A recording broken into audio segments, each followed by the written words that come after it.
Bismillahirrahmanirrahim. Alhamdulillahi Rabbil Alamin. Wassalatu wassalamu ala asyrafil anbiya'i wal mursalin. Nabiyina Muhammadin wa ala alihi wa sahbihi ajma'in. Assalamualaikum warahmatullahi wabarakatuh. So inshallah, tatalakay na natin yung Babul Jihad. Pero bago natin ituloy yung tungkol dun sa mga kondisyon na nagiging fardu ain ang jihad, balikan natin yung mga fadail ng jihad inshallah. So doon sa Riyadus Salihin, hindi ko ma-open yung app eh. Pero dito sa libro, meron palang parte ng Riyadus Salihin ni Imam An-Nawawi na wala doon sa app. At ito yung mga aya sa Quran na kung saan nababanggit ang mga fadail ng jihad. Sa unang aya na naririto, Surah At-Tawbah verse 36. Waqatilul musyrikina kafatan kama yuqatilunakum kafatan. Labanan daw ang mga musyrik katulad ng kung paano nila kayo nilalabanan ng sama-sama. Labanan ninyo ng sama-sama ang mga musyrik katulad ng kung paano nila kayo nilalabanan ng sama-sama. So dito, ito ay pagpapabatid lang ni Allah na kung magjihad ang mga Muslim, sila ay magjihad ng may pagkakaisa, inshallah. Dahil ang mga musyrikun, nagkakaisa sila. Hudyo, musyrik, Kristiyano, kumpara sa Muslim, magkakaisa sila. Wala silang magiging pagtatalo-talo laban sa mga Muslim. Pero syempre, bagaman mayroong mga mangilan-ngilan na Kristiyano o Hudyo o musyrik na may matinong pag-iisip, pero ang karamihan sa kanila, kung didigmain nila ang mga Muslim, magsasama-sama sila. At hindi sila mapipigilan ng pagkakaiba-iba ng kanilang relihiyon. Lahat sila ay magkakaisa. Wa'alamu anna Allaha ma'al muttaqin. At marapat ninyong malaman na si Allah ay kasama ng mga muttaqin, kasama ng mga may takot sa Kanya. At syempre ang ma'iyatullah na tinutukoy dito, katulad sa mga aya na ito, Inna Allaha ma'as sabirin, halimbawa ng ganun, yun ay ma'iyatullahi bi'ilmihi. Kapiling ni Allah, ang mga ito, ang mga muttaqin, ang mga sabirin sa pamagitan ng kanyang kaalaman. Hindi nila kasama si Allah, literally nakatabi nila si Allah. Okay, so ito ang tamang pag-unawa sa bagay na ito ayon sa ulama, alhamdulillah. Sumunod na ayah, Suratul Baqarah verse 216. Kutiba alaykumul qitalu wa huwa kurhun lakum. Itinakda sa inyo ang kital. At ang kital na tinutukoy dito, ang jihad mismo. Jihad sa pamagitan ng armas, sa pamagitan ng pakikibaka. So lahat ng aya na binabanggit ang jihad o binabanggit ang kital, lahat ng ito ay jihadul kuffar. Hindi ito jihadun nafs. Bagaman merong hadith na tungkol sa mga jihadun nafs, mga hadith tungkol sa jihadun nafs, lahat ng ito ay malinaw tungkol sa jihadu al-kuffar o kital. Itinakda sa inyo ang pakikibaka laban sa kuffar kahit ito ay kamuhi-muhi sa inyo. So dito na natin may ugnay muli yung tinalakay natin doon sa Nawaqidul Islam, Man abgada shay'an mimma ja'a bihi Rasul sallallahu alaihi wasallam walau amila bihi kafar. Sino man ang namumuhi sa anumang dala ni Propeta Muhammad sallallahu alaihi wasallam, kahit isinasabuhay niya ito, siya ay nagiging kafir. Pero dito, nilinaw na ito, alhamdulillah, natalakay natin ito. Kamuhi-muhi sa Muslim, normal sa Muslim na maging kamuhi-muhi ang jihad sa iba't ibang kadahilanan, pero hindi siya nagiging kafir. Kasi nga mahirap naman talaga mag-jihad. Mahirap naman talaga mag-jihad. Magugutom ka, masasaktan ka, hindi ka makakaligo, mamamatay ka, mapabayaan mo yung pamilya mo, tiba-tiba pang mga dahilan. Kapag makaramdam ang tao ng hirap sa pagsunod kay Allah, hindi rin yung nangangahulugan na kinamumuhian niya ang pagsunod kay Allah, alhamdulillah. Kaya napakahalaga nung pagtalakay natin doon sa mga nawaqidul Islam na nagpalalim tayo at nagpalawak doon para meron tayong kumpletong pag-unawa, insyaAllah. So dito sinabi ni Allah, na ang jihad nga, in-acknowledge niya na totoo nga, ito ay mahirap para sa mga Muslim. ito'y mahirap para sa mga Muslim. At kahit nga mga sahaba ay naiulat na nagpaiwan sa jihad, hindi sila sumama sa jihad. Halimbawa sa Ghazwatul Tabuk, pagkatapos ng Fathu Makkah, may mga sahaba, halimbawa si Ka'ab bin Malik at iba pa, nagpaiwan talaga sila. Hindi sila sumama sa jihad. Naiwan sila sa Madina dahil sa kanilang mga pinagkakabalahan. Pero hindi sila naging kafir. Hindi sila kafir, pero kinamuhian ni Propeta Muhammad sallallahu alaihi wasallam ang ginawa nila. At hindi sila kinausap ng ilang panahon. So dito nga, kutiba alaykumul qitalu wa huwa kurhun lakum. Itinakda sa inyo ang jihad, kahit ito'y kamuhi-muhi sa inyo. Wa asa an takrahu shay'aw wa huwa khairul lakum, wa asa an tuhibbu shay'aw wa huwa syarrul lakum.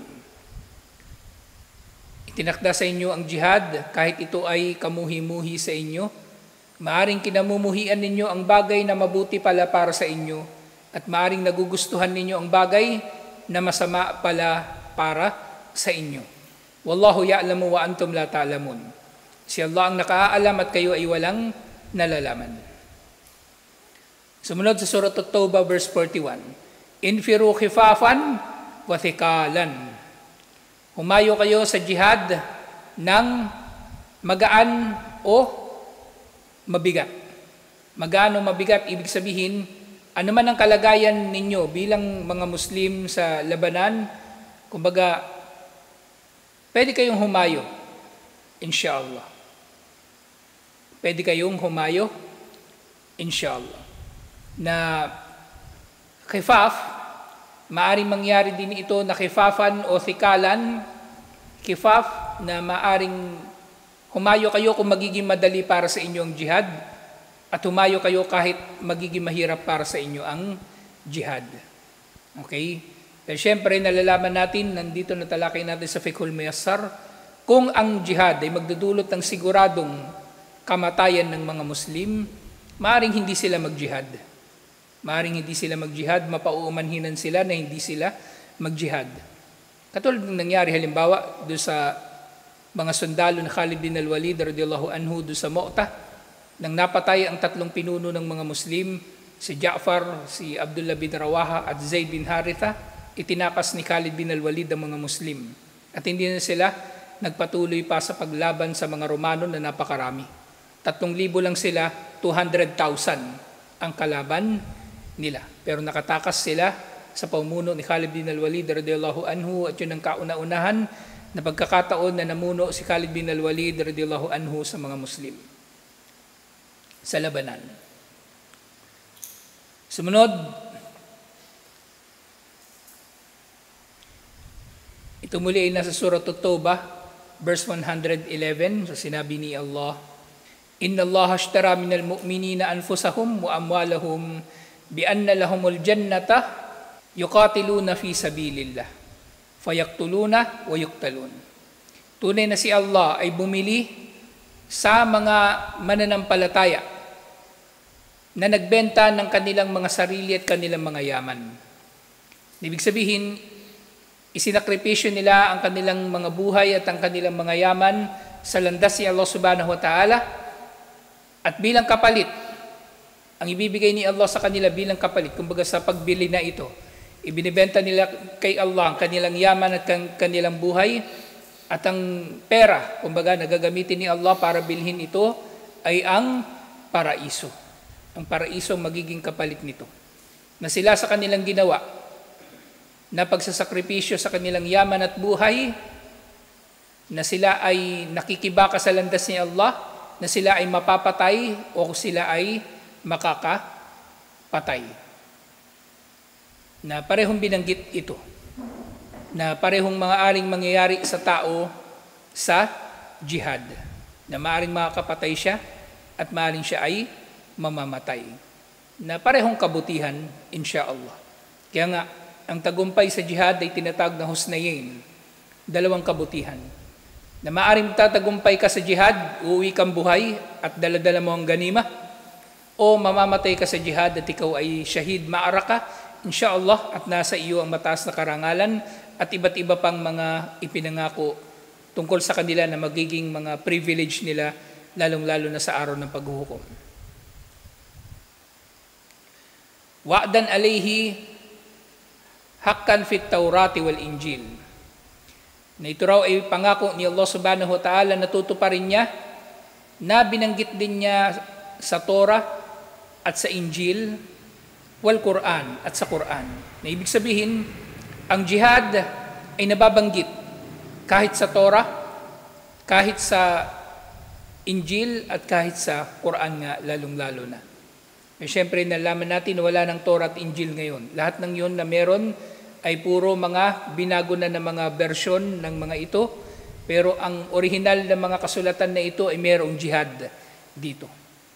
Nalalaman natin na ang nilalaman ng Torah ay hindi ng original na Torah, kasi ang nilalaman ng Torah sa totoo lang, genocide, pagpatay sa mga sibilyan, pagpatay sa mga bata, pagpatay sa matatanda. Yun ang libro na ginagamit ng mga Hudyo. Kaya kung makapatay sila ngayon ng sibilyan, ganun-ganun na lang. Kasi yun ang relihiyon nila. Yun ang relihiyon nila. Huwag tayong magtataka na ganun sila. Kasi ganun talaga sila. Wala silang malasakit sa kanilang kapwa, tao, lalong-lalo na kung hindi nila kapwa, Hudyo. Pero nga ang jihad at ang mga batas dito ay nababanggit sa Torah, sa Injil at sa Quran. وَمَنْ أَوْفَى بِأَهْدِهِ مِنَ اللَّهِ, na sino man ang tutupad sa kanyang ahad, sa kanyang kasunduan kay Allah subhanahu wa ta'ala, فَاسْتَبْشِرُوا بِبَيْئِكُمُ الَّذِي بَايَعْتُمْ بِهِ. Sino man na maging totoo sa kanyang kasunduan kay Allah, ay tanggapin ninyo ang mabuting balita ng pagbebenta ninyo na ito. Na magiging kapalit nito ay paraiso. Kumbaga, ikaw ay nagbenta ng iyong buhay at yaman sa landas ni Allah at hindi ka dadayain sa pagkakabayad dito ni Allah. Wadhalika huwal fawzul azim, at yaon ang dakilang tagumpay. Alhamdulillah. So marami pang mga aya dito, itutuloy na lang natin ito next week inshallah, itong mga fadail ng jihad na nababanggit dito sa Kitabul Jihad ng Riyadus Salihin. Alhamdulillah. So ngayon inshallah, doon sa Babul Jihad ng Fiqhul Muyassar, tinatalakay na natin mataya-taayan. Kailan nagiging fardu ain ang jihad? Fardu ain, ibig sabihin kailan nagiging obligado sa bawat isa sa mga Muslim ang mag-jihad. So dito nga sinabi, hunaka halatun yata'ayyanu fiha al-jihadu fayasiru fardu ainin alal muslim. Mayroong mga pagkakataon na nagiging fardu ain ang jihad at obligado ito para sa bawat isa. Inga al-halatul ula, idha hajamal a'da'u biladul muslimin. Kapag sinalakay na ng mga kalaban ang bansa ng mga Muslim o lugar ng mga Muslim, ibig sabihin pumasok na talaga sila sa loob ng boundary ng bansa ng mga Muslim, lahat sila ay magiging wajib sa kanila ang jihad. Ngayon, ganito ang nangyari doon sa Ghazwatul Khandaq. Ganitong nangyari doon sa Ghazwatul Khandaq.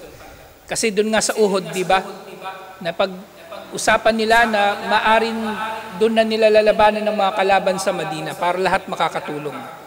Pero nag-desisyon sila na lumabas ng Madina. At doon sila sa Uhud nagpunta o nagkasagupa. Pero nga natalo sila sa Uhud kasi sumuway yung mga itinalaga ni Propeta Muhammad sallallahu alaihi wasallam na mamamana. Nandun sila sa ibabaw ng bundok, pero nung nakita nila yung mga Quraysh na natatalo na, nagbabaan ng marami sa kanila. Kaya yung mga natirang konti, natalo ni Khalid bin al-Walid at hindi na nila naprotektahan ang mga Muslim. Yun talaga ang pumoprotekta sa kanila sa Uhud, yung mga namamana. Kaya hindi makalapit, hindi makapag-maneuver ng maayos si Khalid bin al-Walid. Pero nung nawala yun, nasira yung strategy ni Propeta Muhammad sallallahu alaihi wasallam. At importanteng aral doon na minsan merong mga pagsuway. May mga kagaguhan na ginagawa yung tao na lahat magdurusa. Hindi lang siya, pati iba madadamay. Kaya ang Muslim, lalong-lalo na kung ang Muslim na ito ay bahagi ng pamilyang Muslim, bahagi ng komunidad ng mga Muslim o umma ng mga Muslim lalong-lalo na, pag-isipan niya muna kung ano yung gagawin niyang kasalanan o gagawin niyang pagsuway, dahil maaring ang gagawin niya ay hindi lamang pipinsala sa kanyang sarili, ito'y pipinsala rin sa iba. Ito'y pipinsala rin sa iba. Kaya nga, sa umma na ito nagpapatuloy hanggang araw ng paghuhukom ang pag-uutos ng kabutihan at pagbabawal sa kasamaan. Tanggapin ito ng gustong tumanggap dito. Kamuhian ito ng ayaw tumanggap dito, walang makakapigil sa katotohanan na ito. Kasi kapag ang makasalanan, hinayaan lang natin, magpapalaganap ng kagaguhan yun. At maaaring madadamay tayo, pare-pareho. Madadamay tayo, lahat-lahat. Katulad nga ng sinasabi ng mga scholar sa kanilang analogy. Ang analogy ng amru bil ma'ruf an nahyu anil munkar, halimbawa sasabihin ng mga tao, hindi namin kailangan pagbawalan yan kasi hindi naman kami apektado ng gagawin nila. Hindi pwede. Dahil ang umma na ito ay katulad ng iisang barko. Na maaaring naroon tayo sa taas ng barko at nandun sa baba yung mga makasalanan. Pero yung mga makasalanan na yun, binubutas na pala yung barko. Hindi mo pa ba sila pagbabawalan? Pagbabawalan mo sila. Nagpapalaganap sila ng kahalayan. Pagbabawalan mo sila. Isipin mo, hindi naman kami madadamay sa kahalayan ng mga yan eh. Nagsasyabu yan, hindi kami madadamay niyan. Yung nagsyabu, ginahasa yung anak mo. Hindi ka pa madadamay. Bago pa mangyari yun, patayin mo na. Yung addict na yun, hindi naman patayin. Gawan mo na ng paraan. Yung addict na yun na hindi lalaganap ang kasamaan sa inyong lugar, inshallah. May listahan ba kayo ng mga addict dito? Manong, listahan ng mga addict, meron kayo?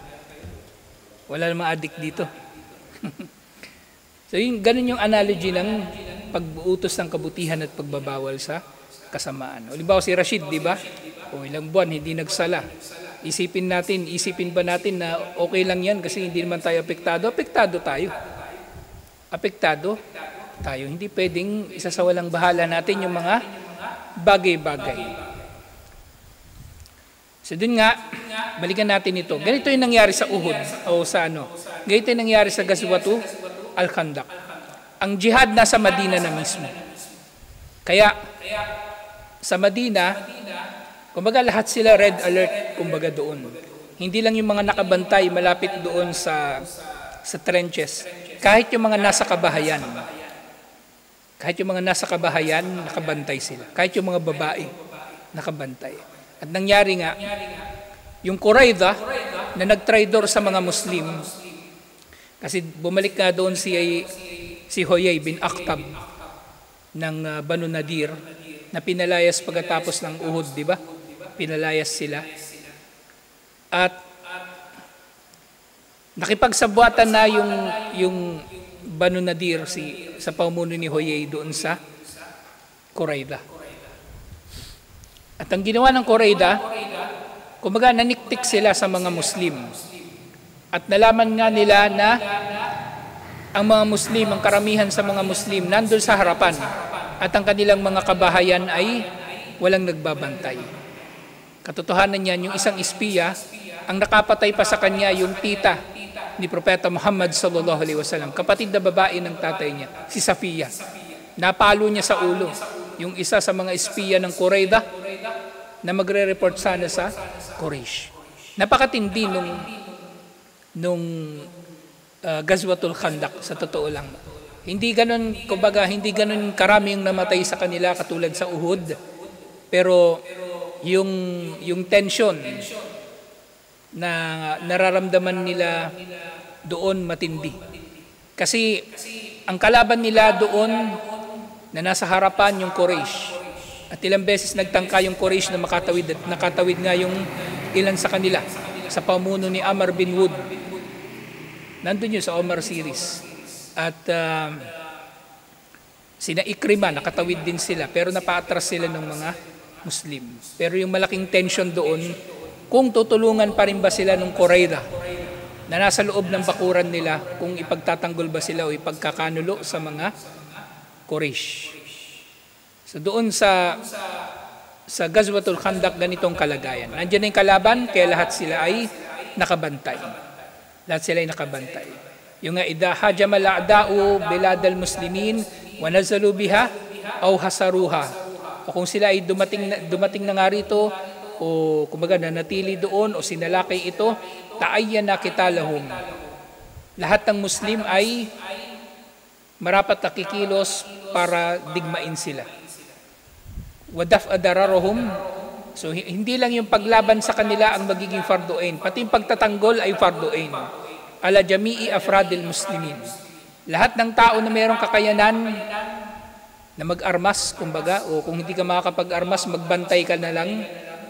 Diba, batang maliit, hindi naman makakahawak ng armas, pero magbabantay, pwede. Sa ganung paraan ay natutupad niya ang fardu'ain sa kanyang show. Al-halatu thaniya, ikalawang kalagayan. Idha hadar al-qital, wadhalika idal takal az-zahfan. Kapag siya na Muslim ay dumalo na siya sa labanan, ibig sabihin sundalo siya ng mga Muslim, at dumating na ang araw ng paghaharap ng dalawang hukbo ng mga sundalo, ng mga Muslim at ng kuffar. Uyukabilos safan, at nagharap na yung dalawang grupo, ta'ayyan al-jihad. Lahat ng naroon, sa grupo na yun ng mga Muslim, wajib na sa kanilang jihad. Waharrama alaman hadar al-qital al-insiraf. Wahurrima alaman hadar al-qitala al-insirafu.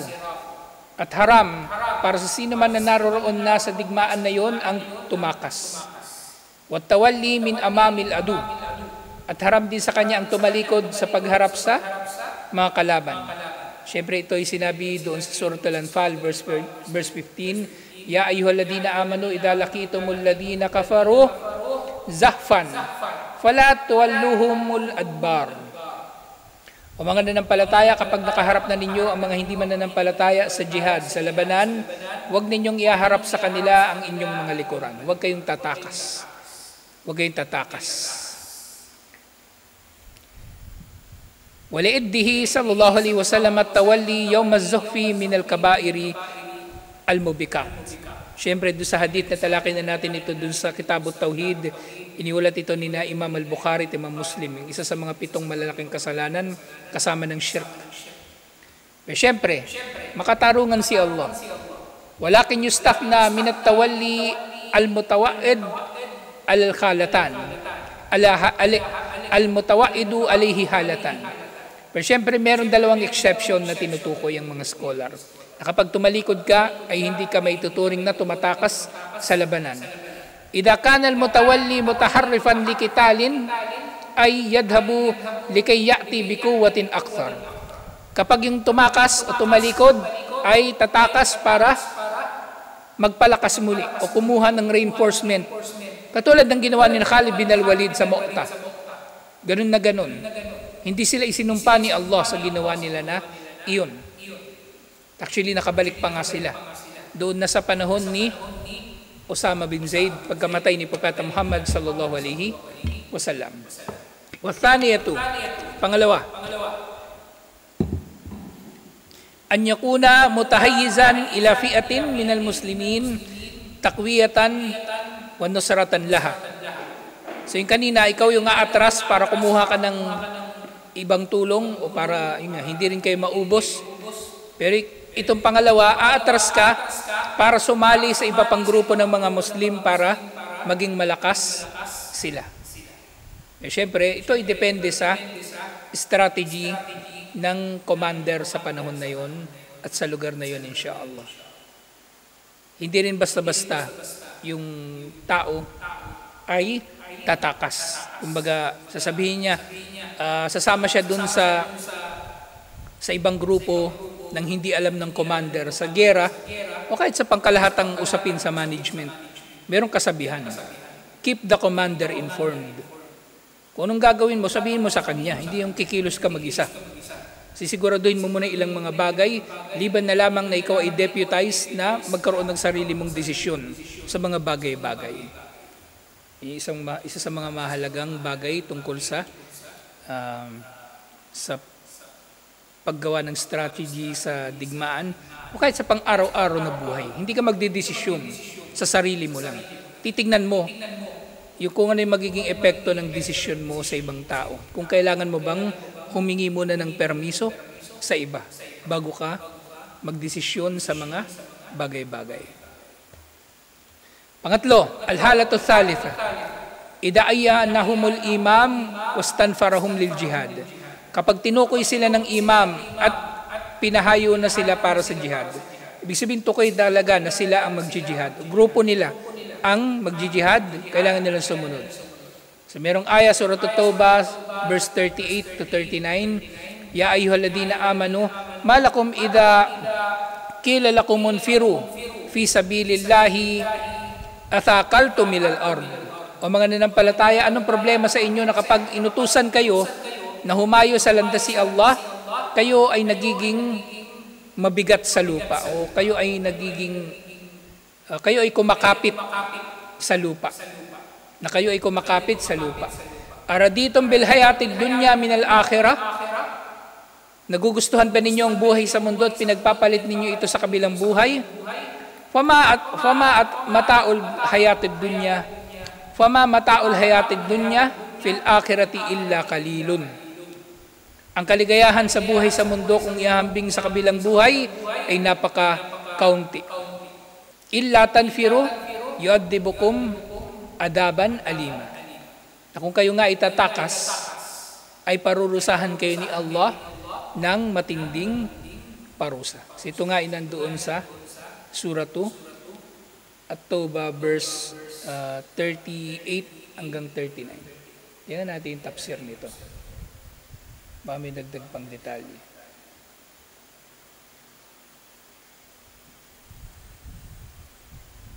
Illa tanfiru yu'addibukum. So yun nga, kung hindi kayo hahayo, illa tanfiru, hindi pala tatakas. Kung hindi kayo hahayo sa jihad, ibig sabihin susuwayin ninyo ang utos na mag-mobilize, kayo ay parurusahan ni Allah ng parusa na masakit. At may karugtong pa nga itong aya na ito na wala dito sa Fiqhul Muyassar, yastabdil qauman ghayrakum. Na bukod sa parusam na matatanggap ninyo kay Allah dahil hindi kayo sumunod sa jihad, siya ay magpapalit sa inyo ng iba pang mga tao. At ang pagpapalit na ito ay mga ngahulugan na maaring merong ibang tao na magjihad, may ibang itatalaga, o maaring mas masahol pa. Tatalikod kayo sa Islam at meron ng ibang tao na magiging Muslim na kapalit ninyo. Wala tadurruhu shay'a. At ang inyong pagsuway na magjihad ay hindi pipinsala kay Allah ng kahit na ano. Wallahu ala kulli shay'in qadir. Si Allah sa lahat ng bagay ay mayroong kakayanan. So kapag itinilaga yung mga tao na magjihad, so kailangan nilang sumunod. Pero syempre ito nga, inulit natin, hindi ito kufur, hindi ito ridda. Hindi ito kufur, hindi ito ridda. So katulad nga nung nangyari doon sa mga nagpaiwan na sahaba sa Ghazwatut Tabuk. Na yun nga, maaring binabalaan sila ni Allah ng parusa. Pero syempre, bandang huli, dahil sila ay mananampalataya, maaari pa rin sila magkakamit ng gantimpala ng paraiso, inshallah, bilang mga mananampalataya. Kasi maaari rin naman ngang mangyari na merong tao halimbawa, fardo ain sa kanya mag-jihad. Hindi siya nag-jihad, hindi siya sumama doon. Pero nagtustos naman siya. Kumbaga nagbigay siya ng pera para hindi na siya sumama sa jihad, kumbaga bilang kapalit na lang nung hindi niya pagsama. So ganun din, maaaring matatanggap niya ang gantimpala noon ng pag-aambag niya sa jihad. Pero syempre meron pa rin siyang pananagutan doon sa hindi niya pagsama mismo sa jihad. Kasi ang jihad sa pamagitan ng buhay at pamagitan ng yaman. Ang jihad, kapag binabanggit dito sa Quran, palagi nababanggit bi amwalikum wa anfusikum, sa pamagitan ng inyong mga sarili, sa pamagitan ng inyong mga buhay at inyong mga yaman. Yun nga, wa idastanfartum fanfiru. Na kapag inutusan kayo na humayo, ay humayo kayo. Sinabi ni Propeta Muhammad sallallahu alaihi wasallam at hadith ito na iniwalat ni Imam Al-Bukhari at Imam Muslim. At pangapat, panghuli ngayong gabi insyaAllah, al-halatul rabi'ah, idahtija ilay. Kapag kinailangan ng kanyang serbisyo sa jihad. At meron siyang serbisyo lalong-lalo na unique, natatangi. Siya lang ang merong kakayanan. Siya lang ang merong kakayanan. Siya ang nakakaalam kung nasaan ng mga sekreto ng mga kalaban, kung anong mga kahinaan nila, dapat siyang sumama. Meron siyang kakayanan na magpalipad ng eroplano, dapat siyang sumama.